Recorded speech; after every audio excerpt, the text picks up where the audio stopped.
Hello दोस्तों, नमस्कार एवं जय हिंद। आज अपन बात करते हैं कोटा ओपन रिजल्ट के बारे में। वर्तमान महावीर ओपन यूनिवर्सिटी कोटा के रिजल्ट के बारे में आज अपन बात करते हैं। वर्तमान महावीर यूनिवर्सिटी ने अभी 2024 के रिजल्ट जारी करना शुरू कर दिए हैं। जो जनवरी 2024 के रिजल्ट थे वही जारी किए हैं। काफ़ी रिजल्ट आ भी गए हैं और कुछ रिजल्ट बाकी हैं, जैसे बीए के रिजल्ट हैं वो अभी आने वाले हैं, वो भी आ जाएंगे ज़रूर। कोटा ओपन का रिजल्ट जारी हुआ है, लेकिन रिजल्ट जारी होने के लिए रिजल्ट के अंदर आपको कुछ न कुछ कमियां दिख रही है।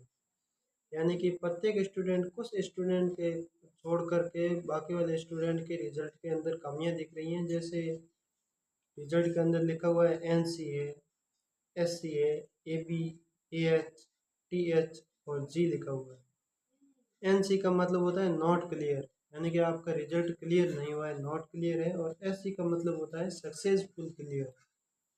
और AB का मतलब होता है एब्सेंट। और AS का मतलब होता है असाइनमेंट। और TH का मतलब होता है थ्योरी, जो आपने एग्ज़ाम दिया है। और G का मतलब होता है ग्रेस, यानी कि जो अगर G लिखा हुआ है तो ग्रेस बाई पास या ग्रेस लगा हुआ है, इस प्रकार। अगर आपके असाइनमेंट में 0 नंबर आ रहे हैं तो आपको चिंता करने की कोई ज़रूरत नहीं है। अगर आपने असाइनमेंट जमा करवाए हैं और आपके असाइनमेंट में 0 नंबर बता रहा है रिजल्ट में, तो आपको चिंता करने की कोई ज़रूरत नहीं है। कुछ ही दिनों में, लगभग 10 से 15 दिनों के अंदर अंदर आपका रिजल्ट अपडेट होगा। और अपडेट होकर के आपका असाइनमेंट के नंबर उसमें जुड़ जाएंगे और आपका रिजल्ट पूरा पूरा क्लियर रहेंगे। यानी कि NC की जगह SC लिखा हुआ आएगा, यानी कि सक्सेसफुल क्लियर। अगर आपने असाइनमेंट ही जमा नहीं करवाए हैं तो आपको असाइनमेंट जमा करवाने पड़ेंगे, आपका रिजल्ट अपडेट हो जाएगा। आपने अगर असाइनमेंट जमा नहीं करवाए हैं तो अगली कक्षा में असाइनमेंट, जो इस कक्षा के असाइनमेंट है उनको अगली कक्षा में साथ साथ में जमा करवाना पड़ेगा। अगर आपके थ्योरी पेपर में ही NC लिखा हुआ है, यानी कि नॉट क्लियर लिखा हुआ है, तो आप फेल हैं, यानी कि आप पास नहीं हैं। यानी कि थ्योरी पेपर में NC जब भी लिखा जाता है जब आपके 36% से कम नंबर आते हैं, और 37% से कम नंबर आने पर आप फेल माने जाते हैं। वो पेपर आपको दोबारा देना पड़ता है। यानी कि थ्योरी पेपर में NC लिखा हुआ है तो आप फेल हैं।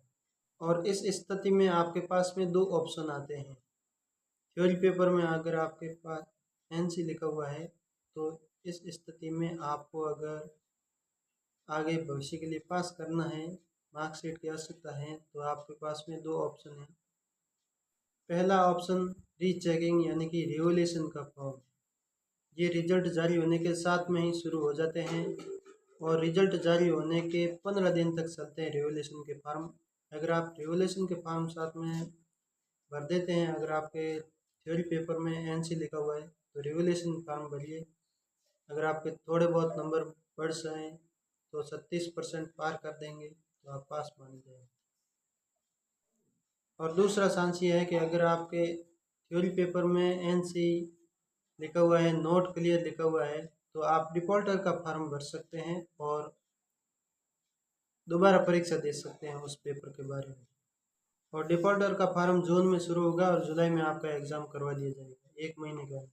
और कुछ साथियों के रिजल्ट में RL लिखा हुआ है, उनको कुछ दिन का इंतज़ार करना चाहिए, आपका रिजल्ट अपडेट होता रहेगा।